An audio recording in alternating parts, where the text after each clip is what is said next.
கோவையில் தனியார் விடுதியில் தங்கியிருந்த மும்பை தங்க வியாபாரிகளிடம் 7.5 கிலோ தங்கத்தை கொள்ளையடித்தவர்களை போலீசார் தேடி வருகின்றனர்.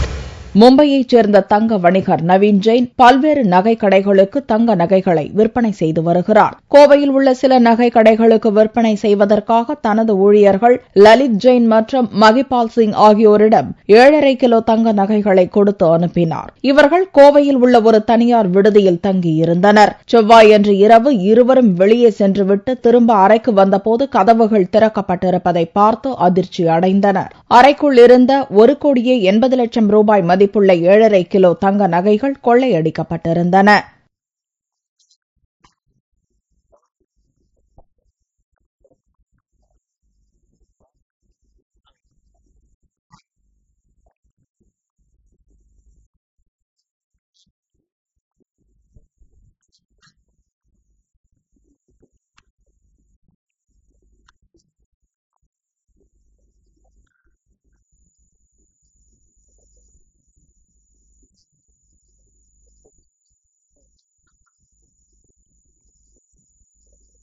இச்சம்பவம் தொடர்பாக கோவை கடைவீதி போலீசார் வழக்கு பதிவு செய்து கொள்ளையர்களை தேடி வருகின்றனர்.